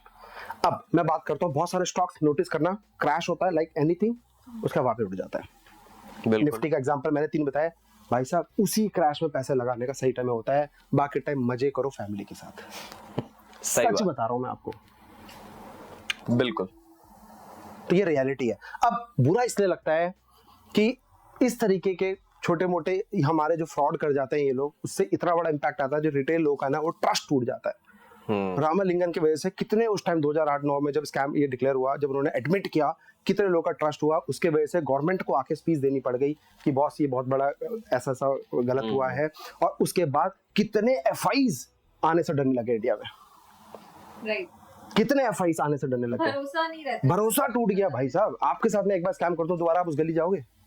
10 बार सोचोगे। और वही बताते हैं ना, जब बनाते हो टाइम लगता है, और जब तोड़ते हो एक झटके में टूट जाता है, फिर बनने में कितना टाइम लगता है। बाय द वे एक इंटरेस्टिंग फैक्ट बताऊं, बहुत कम लोगों को पता है, आज मार्केट का पेनिट्रेशन है 4 से 5% मार्केट में। जो ये एरा था 97 से 2000, आप लोग जान के शॉक हो जाओगे, 97 से 2000 के बीच में 13% का मार्केट पार्टिसिपेशन था, 13% पार्टिसिपेशन। एंड इसके बाद जो फेथ हिला, आप सोच लो आज कितने साल हो गए, वो फेथ रिस्टोर नहीं हो पा रहा है। आज भी जब हम सत्यम जैसे नाम लेते हैं तो लोगों के आंख में आंसू आ जाते हैं कि हाँ उन्होंने वो लॉस जीता। बिकॉज आप इनकी कहानी से देखो ना, इनकी स्टोरी में तो ये स्मार्टली समझ के निकल गए, राइट। बट कितने सारे लोग होंगे जो ट्रिपल डिजिट के ऊपर से सत्यम का शेयर लेके बैठे होंगे और सिंगल डिजिट पे काट रहे होंगे। काटे हैं पैनिक में आप अच्छा नहीं, और एक था ना हैरी कि उस समय पे काफी ज्यादा बोरोड फंड्स में ट्रेडिंग होती थी, तो अगर एक बंदा मार्जिन्स कितने, अब बंदे की खुद की पोटेंशियल या कैपेसिटी 100 रुपए की होगी, वो 800 रुपए का शेयर अगर लेके बैठा होगा 100 पे, मतलब 8 गुने पे जाके लेके बैठेगा। जब triple digit share single digit होगा, उसके पास कोई ऑप्शन नहीं बचा, कोई ऑप्शन नहीं, घर बिकेंगे अच्छा, उसके। इसके साथ में एड ऑन किया, चेक दे दो जी और मार्जिन खोल देंगे। हाँ, ब्रोकर जैसा हमने स्टार्टिंग में बात करी, चेक लेके मार्जिन खोलते थे, तो इसी चक्कर में काफी ज्यादा मैंने खुद दिया, इससे मुझे याद है। और आपको अगर ये भी ध्यान होगा, काफी सारे रिटेल को ये नहीं पता होगा कि 2001 के पहले आप लोगों के पास तरीके थे जिससे आप इक्विटी में भी पोजिशनल शॉर्ट सेल कर सकते थे। गवर्नमेंट ने बाद में आके एक्सचेंज को बोल के इसको बैन करवाया है। आज जो हम सिर्फ फ्यूचर एंड ऑप्शन में करते थे, इन्हीं चक्करों में ये सारी चीजें बैन की गई है। इनफैक्ट लेवरेज की बात करें, थोड़े अगर हिरार्की में लेके जाओ, अर्ली 80s एंड 90s के बीच में 100x का सिस्टम रहता था, बदला सिस्टम कहते थे। बदला सिस्टम, अगर आपके पास 1000 रुपए है तो आप इंटू 100 कर लो, उतना कर सकते थे। जब तक ये 97 से लेके 2000 आया, तब भी काफी ब्रोकर्स थे जो 40x तक देते थे, अगर आपको ध्यान होगा। मार्जिन खोल के मैंने खुद ने यूज किया हुआ है। तो वो हुआ, उसके बाद अब 2008 में जब आया बहुत बड़ा कैलामिटी, उसके बाद वो 20x पे बदला। अगर आप ध्यान दोगे तो without taking the name of the brokers, पहले एक डिस्काउंट ब्रोकर लेके आया ब्रैकेट ऑर्डर और कवर ऑर्डर, पहली बार वो 20 to 25x दे रहे थे। अब वो सेगमेंट तो हट गया, अब आप देखो इंट्राडे इज द मैक्स, जिसमें कि आपको 5x तक का। अभिषेक जी, हमारी टीम ने एक्चुअली बहुत ज्यादा हाईलाइट किया था कि ये क्वेश्चन जरूर आपसे मैं पूछूं, रिच या richest, can you please explain this concept? Rich या रिचेस्ट? अच्छा, तो देखो, रिच होना इज बेटर, रिचेस्ट मत होना। इसका एक उदाहरण देता हूँ। चार्ली मंगर से एक बार, जो लेट चार्ली मंगर, जिन लोगों को नहीं पता, वॉरेन बफेट सर के पार्टनर रह चुके हैं, उनके काफी घनिष्ठ मित्र हैं। हाल फिलहाल में 99 में बेचारे गुजर गए, 100 से एक रह गए थे। हाँ। तो चार्ली मंगर जी ने एक इंटरव्यू में एक बहुत बेहतरीन बात करी थी। वो बोले, मैं रिच बनना चाहता हूँ, रिचेस्ट नहीं बनना चाहता हूँ, मैं बिलियनर स्टेटस नहीं छूना चाहता हूँ। क्यों? जिस दिन मैं वो स्टेटस छू लूंगा, उस दिन पूरी मीडिया की नजर मुझ पे, हर इंसान की नजर मुझ पे, किडनैपर्स की नजर मुझ पे, मैं लाइमलाइट में आ जाऊंगा। तो मैं रिच और एनोनिमस रहना पसंद करूंगा, रादर देन रिचेस्ट बन के सबकी नजरों में रहना। आप लोगों को बहुत इंटरेस्टिंग, आपके पॉडकास्ट में एक चीज बताता हूँ। आज आपके हिसाब से, चलो हैरी भाई आपका जीके टेस्ट किया जाए, आज तनिषा का भी टेस्ट किया जाएगा, सबसे रिचेस्ट इंसान आपके हिसाब से आज के जमाने में कौन है? अब वो फिलोसॉफिकल मत देना, अच्छा सही लेजिट आपको कौन लगता है सबसे रिचेस्ट कौन है? सबसे रिचेस्ट आपको बिल गेट्स। ठीक है, आप इंडिया में नहीं टोटल में बताइए, पूरी दुनिया में मिला के कौन होगा? एलॉन मस्क, बिल गेट्स, ठीक है, दोनों नहीं है। फोर्ब्स मैगजीन को एक बार इंटरव्यू करते वक्त एक शख्स ने पूछा कि यार बॉस, आप इतने सारे बिजनेसमैन को ला रहे हो, कभी आप थोड़े पॉलिटिशियंस को भी लाइए, बड़े वाले पॉलिटिशियन, आप सिर्फ इन्फ्लुएंशियल लिस्ट में डालते हो।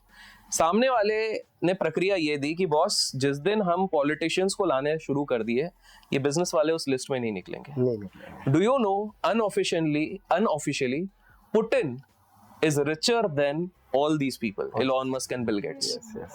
ऐसे ही ऑफिशियली $70 बिलियन है, अनऑफिशियली आप भूल जाओ। रशिया में एक कंसेप्ट होता है ओलिगार्क्स करके, Okay. ये वो बिजनेसमैन होते हैं जो पूरे रशिया को चला रहे हैं। फैंटास्टिक। पहले सिर्फ 7 बिजनेसमैन थे। दूसरी चीज है, आप लोगों को जान के शॉकिंग शॉर्ट बोल सकते हैं ब्यूरोक्रेट्स जो इंडिया में चलाते हैं। हाँ, तो आप खुद देख लो ना, स्विस बैंक ने आज से 6 साल पहले एक लिस्ट कहीं से लीक हो गई थी, जो लीक वाले बहुत हल्ला हुआ था। उस लिस्ट में जो स्विस बैंक की लिस्ट है, पॉलिटिशियंस आ गए थे, हमारे इंडिया के सारे पॉलिटिशियंस टॉप पे थे। एंड आपको जान के हैरानी होगी, आज भी उधर सेकंड नंबर पे कौन होगा? हर्षद मेहता का नाम है। मतलब उस बंदे ने उस समय पे कितना पैसा कमाया होगा अगर लेजिट उसका उधर नाम लगा हुआ, और हमारे पॉलिटिशियंस का नाम है। तो पहली चीज है, बट पता है पॉलिटिशियन से भी ज्यादा कोई स्ट्रांग है, पता है कौन है? There are 3 families in this world. कुछ लोग बोलेगा कॉन्स्पिरेसी है, बट दिस इज लेजिट। अगर आप जाके रिसर्च करोगे और अगर अपने इस पॉडकास्ट पे अच्छे व्यूज और लाइक्स वाइक्स आते हैं तो अपन इस पे अगले पॉडकास्ट पे डिस्कस प्रॉमिस है। अगर अच्छा आपने लाइक कमेंट किया तो भैया पक्का। तो 3 ऐसी फैमिलीज हैं जो सबसे ज्यादा रिच मानी जाती हैं। इनका अगर आप टोटल इनकम देखोगे तो ज्यादा नहीं है, मतलब ऐसा बोलते हैं कुछ, एक की है $40 ट्रिलियन और एक ज्यादा नहीं है। हाँ, मतलब इतने ऐसा ज्यादा मेरे को भी ना आ जाए। हाँ। ये एक फैमिलीज की बता रहा हूँ। तो एक रॉथशाइल्ड्स हैं जिनको कहा जाता है कि वो हर चीज में है, दूसरा रॉकफेलर्स है, और तीसरा कार्निगी के आगे चल के एक और फैमिली आई थी जो आप लोग कमेंट्स में गेस करो, कुछ और एसोसिएटेड है। तो इस तरह की है। तो ये अब आप लोग सोच रहे हो कि इनके नाम हमको ज्यादा क्यों सुनने नहीं मिलते, आपके दिमाग में आ रहा होगा, बिकॉज ये एक सिंपल सा कंसेप्ट है। Rich people want to get noticed, the wealthy people they don't want to get noticed, they just want to control things। yes, exactly. वो लोग छुप के कंट्रोल कर रहे हैं। एक सिंपल सा उदाहरण आप लोगों को देता हूँ। हम लोग सोचते हैं कि पैसा कमा लो तो क्या करेंगे, गाड़ी खरीदेंगे, बंगला खरीदेंगे, यॉट खरीदेंगे, ज्यादा से ज्यादा ये सपने रहते हैं। करेक्ट। ये लोग इससे डबल सोचते हैं। ये लोग मेगा यॉट खरीदते हैं, उन वाटर्स पे अपनी बोट भेजते हैं जहां पर कि अगर आपको आज इंडिया, यूके, यूएस कहीं पर भी हर जगह आपके सारे एसेट्स भी फ्रीज हो जाए, उस यॉट में आपके सारे इंपॉर्टेंट डॉक्यूमेंट्स खाली पड़े हुए हैं। They form trust, they form a lot of association, जिससे कि कल को अगर आप पे पूरे चीजें संपत्ति भी फ्रीज हो जाए ना, आपके ट्रस्ट में आपके नाम पे सारी चीजें रखी हुई हैं। For example Swiss bank, kind of जैसे केमन आइलैंड्स में क्या हो रहा है, शेल कंपनीज बन के सारी चीजें हो रही हैं। अब ये पब्लिकली बहुत सारे कोई लोग आके बताएंगे नहीं ये वाली चीजें, because this is very case sensitive. इस पे काफी डिटेलिंग है जो अगर हम नेक्स्ट करेंगे तो उस पर डिस्कस करेंगे। बट इस तरह से तो वही है। अब और दूसरी चीज है तनीषा, इसको दूसरे एंगल से अगर हम समझा जाए, हमारे देश में या कहीं पर भी एक दुर्भाग्यवश बात है कि आप जब अपना शो ऑफ करना शुरू करते हो वहीं से आपका पतन शुरू हो जाता है। ट्रू। आप देखो Harshad Mehta, when did it start? अरे यार, आप एक 15,000 स्क्वायर फीट का आपका ऑफिस हो जहां पर कि आप गोल्फ क्लब हाथ में लेके एक फोटो खिंचाते हो लीडिंग मैगजीन के लिए, उसके बाद आप कहते हो मैं एक सीक्रेट मीटिंग के लिए एक बैंक के पास जा रहा हूँ, और उस सीक्रेट मीटिंग के बाहर आप 45 लाख की लेक्सस खड़ी कर रहे हो जहां पर भीड़ जमा होगा, तो मेरे हिसाब से वो सीक्रेट मीटिंग बचती नहीं है फिर। जब आप इतना सारे चीज करते हो। और एक और बहुत इंटरेस्टिंग किस्सा है जो आपके ऑडियंस को नहीं पता होगा। 1991 की बात है, कार उतरती है, कार के आसपास बहुत सारे रिपोर्टर्स आते हैं, 2 भाई उतरते हैं। एज पीपल कैन गेस वो 2 भाई कौन थे उस समय के लीडिंग स्टार।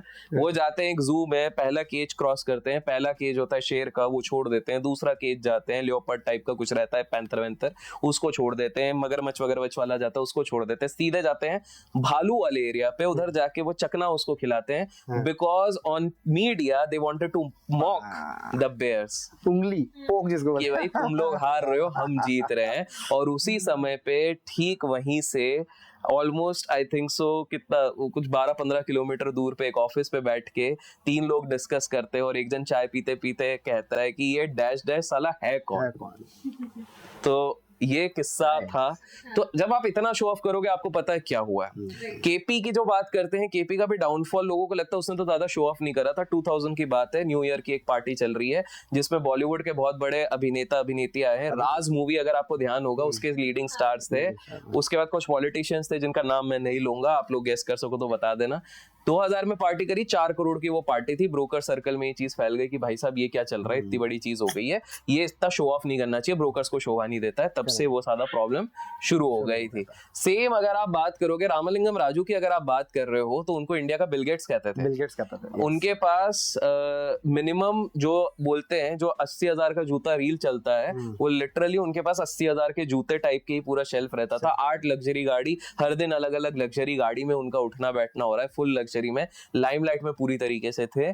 सेम अगर आप बात करोगे किंगफिशर एयरलाइंस के विजय माल्या, पूरे कंपनी के हवाले निकल गए, लेकिन गोवा में एक पार्टी थ्रो की जा रही है, उनको उनके लोग नारे लगा रहे रास्ते में और ये हिप्स डोंट लाई शकीरा को बुला के डांस करवा रहे हैं भैया, पैसा देके, एनरिके को पैसा दे रहे हैं। बट अपन गवर्नमेंट क्यों नहीं पकड़ पा रही इसको? देखिए लंदन की ये तो खास बात है। आपने कभी सोचा लंदन क्यों भागते हैं सब? मैं तो हमेशा सोचता हूँ मस्ती करने के लिए। लंदन ही क्यों जा रहे हैं? मस्ती करना है तो थाईलैंड भी जा सकते हैं। नाम अच्छा लगता है लंदन। मतलब अब मस्ती की बात करें तो नहीं, देखिए 2 रीजन है। पहली बात है London is a hub for all the shell companies, that is number 1। दूसरा, to form any company it would only take 2 to 4 hours इन लंदन। इंडिया में जिसके इतने प्रोसेस है, हाँ, आप बैठ के आराम से without even having your ID proof आप बहुत सारे तरीकों से कर सकते शेल कंपनीज का तो आराम से। तीसरी चीज ये है वहाँ का लीगल सिस्टम बहुत इंटरेस्टिंग है। वहाँ के लॉयर्स की फीस दुनिया में सबसे ज्यादा होती है। As we talk I think so Vijay Mallya का मैं कहीं पे पढ़ा हुआ था, विजय माल्या छोड़िए, अभी एक क्रिप्टो का स्कैम हुआ था, FTX करके एक स्कैम हुआ था। आपको पता है क्रिप्टो के स्कैम तो अभी चालू है 4-5 साल में। लीगल फीस में जितने लोग लड़ रहे हैं, छोटे छोटे रिटेल लोगों ने अभी तक वहां पर लीगल लोगों को $200 मिलियन तक की फीस टोटल कंबाइंड बता रहा हूँ दे चुके हैं। अभी तक कोई रिजल्ट नहीं आया। $200 मिलियन ये गए वहां पर। वो पर आवर इतने $200 million is paid to all the lawyers. Lawyers ने कमाए हैं, लॉयर्स ने रिटेल से कमाए हैं। मैं तो कॉर्पोरेट की बात ही नहीं कर रहा हूँ, जिनको रिकवर करना है ना कि हमारे साथ ये क्रिप्टो स्कैम हुआ। मार्केट से तो लॉयर भी कमा रहे हैं। हाँ ये भी है। तो लंदन में क्या सीन रहता है, लंदन के लेजिस्लेशंस ऐसे बने हुए, they try to protect anybody who is coming and taking a shelter over there. और वहां पे क्यों पंगा नहीं ले पा रहे, अब मैं बता रहा हूँ। वहां का एक नियम है, वहां पर लॉयर आपसे लेता रहेगा। क्यों ले रहा है आपको पता है? प्रोटेक्शन नहीं, जैसे आपके और मेरे बीच में कभी लड़ाई होगी जो होनी नहीं है, बट मान लो हो गई, ठीक है, और लंदन में हम लड़ रहे हैं, आप अपने लॉयर को दे रहे हो, मैं अपने लॉयर को दे रहा हूँ, ठीक है। अब यहाँ पर आप तभी रिस्क लोगे जब आपको प्रोबेबिलिटी कि आप जीतोगे। क्यों? क्योंकि वहां पर ये रूल है कि जो पार्टी हार गई उसको जीतने वाली पार्टी को वो सारा पैसा देना है लॉयर का। ब्यूटीफुल। तो आप सोचो यहाँ की जुरिस्डिक्शन, चाहे बैंक्स हो, भाई साहब, कल को तो अगर वो जीत गया किसी तरह से, इतना ही नहीं, और वो जीतने के चांसेस क्यों हैं आपको पता है? विजय माल्या या किसी की भी बात करें, XYZ, नॉट नेमिंग एनीबॉडी, जब यहाँ से लॉयर ने भेजा कि भाई बैंक्स के बिहाफ पे, किसी के बिहाफ पे एक नोटिस भेजा, उधर से रिप्लाई कितने लेटर का है? हमारे इधर जैसे लीगल नोटिस आते हैं 2-4 पेजेस के, 1200 पेज का लीगल नोटिस का रिप्लाई, पढ़ते रहो, घुसे रहो लीगल में, 2-4 साल निकाल दो। तो ये इतने कॉम्प्लिकेशन है। That's why these people run to London and that is the reason London का बहुत सारे एरियाज इतने एक्सपेंसिव हो गए। आपको पता है लंदन में एक कॉलोनी है, वहां पे $40 बिलियन के घर खाली पड़े हुए हैं। ये सारे रशियंस के हैं। रशियंस अपना पैसा रशिया में नहीं रखते, वो लंदन में रखते हैं। तो ये खाली पड़े हुए हैं। $40 बिलियन, आप समझ रहे हो कितना है? इतना इंडियंस के भी काफी सारा। लेकिन अब London has become very strict. London अब कह रही है कि भैया हमको रशिया का पैसा नहीं चाहिए, बट इसने ये नहीं कहा कि बाकियों का नहीं चाहिए, तो इंडिया का तो जाएगा। तो इसी चक्कर में सब लोग लंदन भाग जाते हैं, और इसलिए हमारे वाले लोग उनको इजीली एक्सेस नहीं कर पाते। और वो लोग क्यों नहीं आते? बिकॉज अरेस्ट ऑन लैंडिंग इनके ऊपर वो चीज लगी रहती है। वो लैंड होते ही अरेस्ट हो जाएंगे, और इंडिया में वो रिस्क नहीं लेना चाहते। वो कब आ सकते हैं मैं ये भी बताता हूँ। उनके फेवरेबल सरकार अगर आएगी तो आएंगे। अच्छा, तो सारा गेम पॉलिटिशियन का, मतलब इससे आगे मैं कुछ नहीं बोलूंगा, आप खुद समझो। हमारे देश, एक बहुत प्यारा हिंट देता हूँ, लोग नाम गेस करेंगे, हम दोनों नाम नहीं बोल रहे, आप तो समझ जाओगे, तनिषा भी समझ जाएगी। हमारे देश में इस तरह के हवाले स्कैम, बैंकरप्ट काफी लोग हुए, बहुत हुआ। 2-3 जन को लंदन जाना पड़ा, लेकिन किसी के भाई को तो इधर ही रहना पड़ रहा है। सही बात, कुछ प्रॉब्लम नहीं हो रही। सही बात, काम तो वही हुआ है, बैंकरप्सी हुई है, पैसे डूब गए शेयर होल्डर के भी, और लोन वाले कोई भी पैसे नहीं है, पर एक जन तो इधर ही टिका है मुंबई में। और दूसरा True. क्यों? गैस करना। क्योंकि दोस्ती अच्छी होती है किसी किसी से, अब इससे ज्यादा मैं नहीं बोल रहा हूँ। बट नो डाउट जो इनसाइट्स इस वीडियो के अंदर मिले, जैसे कि बहुत लोगों को पता ही नहीं था लंदन, मैं खुद बताता हूँ, मेरे को एक चीज़ तो पता है शेल कंपनीज है, बाकी इसके अलावा जो आपने थ्रेड्स बताया ये मेरे को भी सीखने को मिला है, दैट इज अ बहुत इंपॉर्टेंट पार्ट। और बहुत सारे लोगों को सीखने को मिला, कमेंट करके बताना कितने लोगों को पता था। बहुत सारे लोगों को स्कैम करना भी सीखने को मिला है।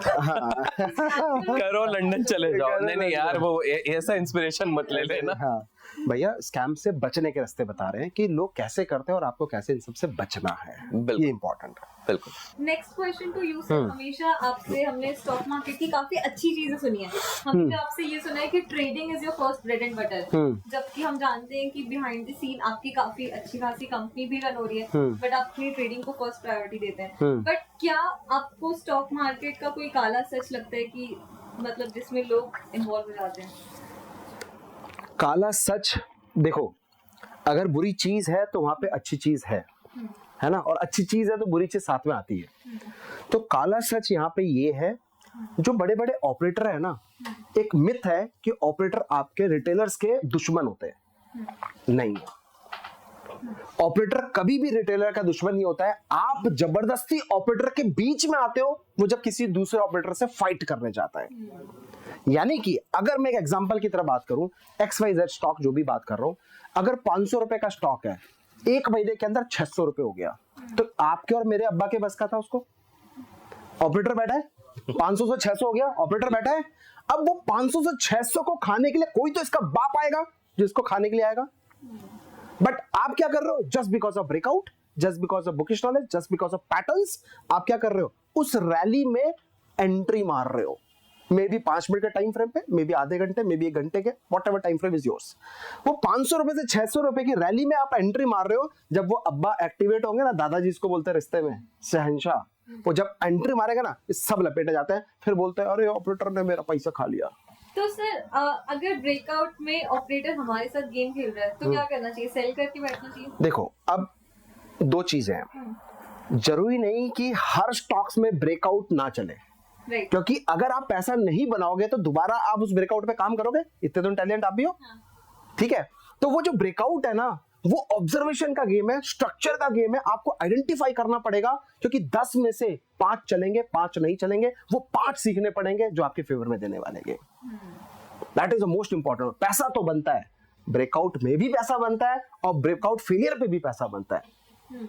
अभिषेक, आपके कुछ ऑपरेटर्स पे कमेंट, बिकॉज मैंने बहुत ज्यादा देखा है कि आप दोनों ऑपरेटर की बातें इतनी ज्यादा वायरल होती है आप दोनों की। नहीं, बिल्कुल ऑपरेटर की इनने बात बिल्कुल सही बोली है।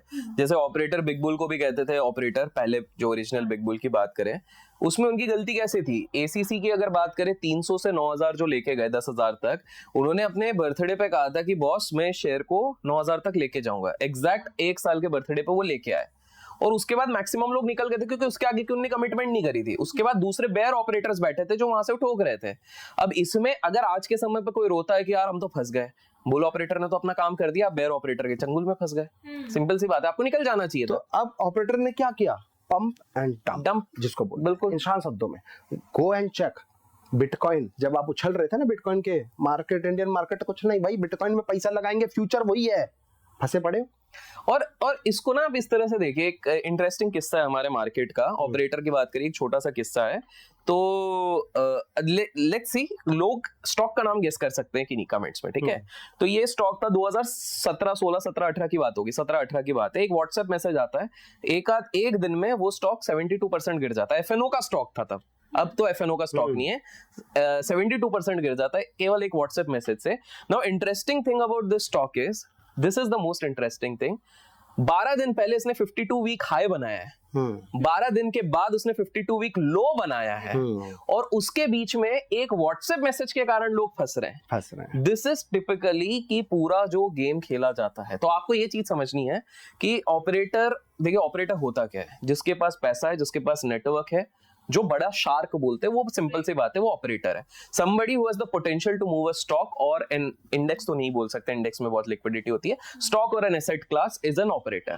तो ऑपरेटर नेसेसरली नेगेटिव क्यों होता है? क्योंकि आप लोग फंस जाते हो। सिंपल सी बात है, आप अगर बहती गंगा के साथ रहोगे तो आप फंसोगे नहीं, एज सिंपल एज दैट। तो एनी स्ट्रेटजीज बहती गंगा में हम कैसे जाएं?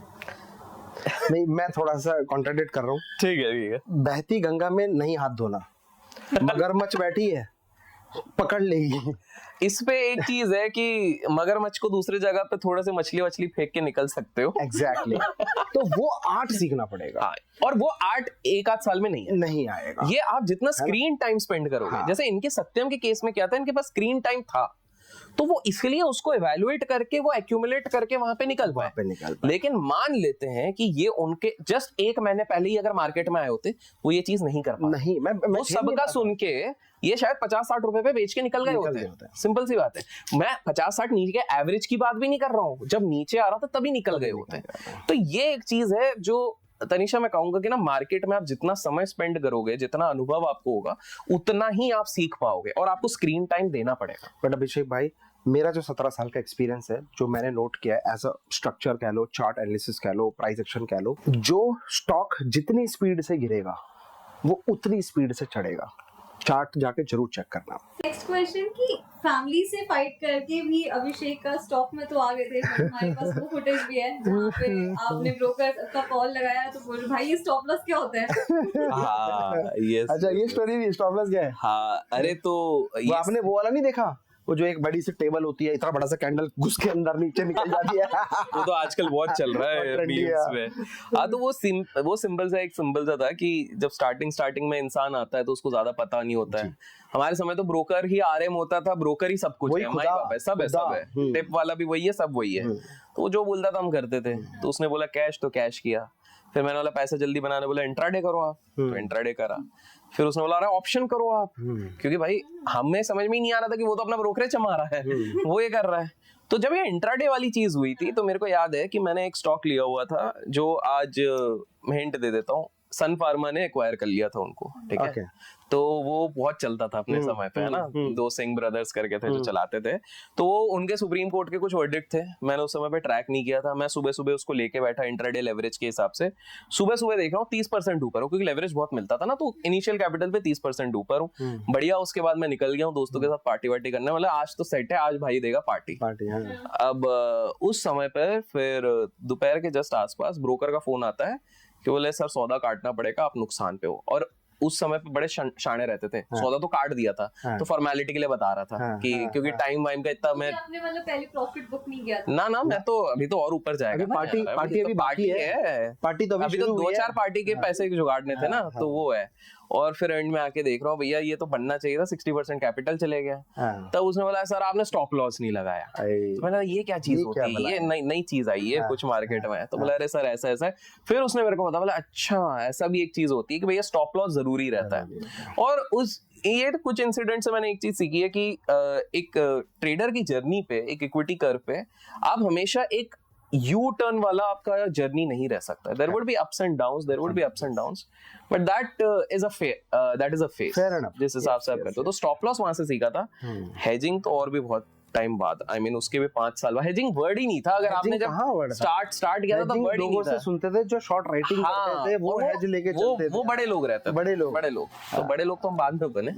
तो उस हिसाब से सही बात। आज मिस्टर अभिषेक का लेजेंडरी क्या? अरे नहीं यार, ये बहुत ज्यादा चढ़ा रही है, इतना कोई लेजेंडरी नहीं है, नॉर्मल इंसान है। एक्चुअली मैं what I believe, Abhishek ji मैं आपको सच बता रहा हूँ, एक बड़े प्लेटफॉर्म पे बता रहा हूँ मैं आपको, मैं भी आपको फॉलो करता था और इंस्पायर्ड हुआ हूँ और आज यहाँ तक पहुंचा हूँ, है ना। तो ये दिल से बातें आती है, जब बातें आती है तो गूज़बम्प भी आते हैं, सच बता रहा हूं। तो कहीं ना कहीं मेरे को हमेशा ऐसा लगा है कि यार बात सब कुछ ट्रेडिंग प्रॉफिट और लॉस साइड में रखो यार, एक सही गुरु पकड़ना भी बहुत जरूरी है। आज सब लोग यही तो भंवर में फंसे हुए, हम चूज करें तो चूज किसको करें? सारे यही तो भंवर में फंसे पड़े हैं। ओके, सो काफी टाइम से मैं जानती हूँ आप लोगों को भी भूख लग गई होगी, तो लास्ट क्वेश्चन के साथ वी विल रैप अप। आप दोनों से बहुत ही इंटरेस्टिंग स्टोरीज सुनने को मिली है, बहुत ही इन डेप्थ रिसर्च यहाँ पे हमने पाई है। इवन अभिषेक जी आपके भी पॉडकास्ट में हम देखते हैं, और सर आपके भी हम इंस्टाग्राम और all the social media platforms वहाँ पे भी इन डेप्थ रिसर्च दिखती है। इवन अभी भी पॉडकास्ट में काफी अच्छी स्टोरीज आपने सुनाई है। तो इसके पीछे कोई टीम बैठा रखी है या ये आप लोग खुद इतनी बैठ के रिसर्च करते हैं? यार मैं तो वन मैन आर्मी हूँ। क्या मेरा यूट्यूब चैनल मैं खुद ही चला रहा हूँ, थंबनेल से लेके सारी चीजें वही हो रही है। ईश्वर की आप खुद एडिट करते हैं? हाँ, तभी इतने अजीब होते हैं। तो थंबनेल वंबनेल सब खुद है, टाइटल वाइटल सब खुद है। जो इंस्टा भी चल रहा है वो अपना खुद ही चल रहा है। इंस्टा तो खैर लोग देख के समझ जाते होंगे, एयरपोर्ट पे खड़ा हो तो उधर बना देता है 1 सेकंड में। मैं इससे पहले एक पॉडकास्ट शूट हो रहा था, उन लोगों को मेरे को थैंक्स बोलना चाहिए। तो वो मेरे को अपना एक रूम दिखा रहे थे, तो मैंने बोला ये रूम तो बढ़िया लग रहा है। वो जूते खोल रहे थे, मैंने तुम जूते खोलो, मैं तब तक एक शूट करता हूँ। जूते खोलते खोलते तक मैं आ गया, अपलोड भी हो गया है। उनका पॉडकास्ट खत्म होते 3 लाख व्यूज हो गए उस पर। तो तब से वो लोग उसी रूम पे शूट कर रहे हैं। वाह। हाँ, बोले यार ये रूम लकी होगा, शायद उधर ही करते हैं। तो मेरा कंटेंट के लिए कोई ऐसा टीम में नहीं है, एडिट वेडिट तो होता ही नहीं है। और इम्पोर्टेंट उस क्या है, हिसाब से शूट से पहले रिहर्सल जो उन्होंने बताई, तो ये बहुत इंपॉर्टेंट है तनीषा।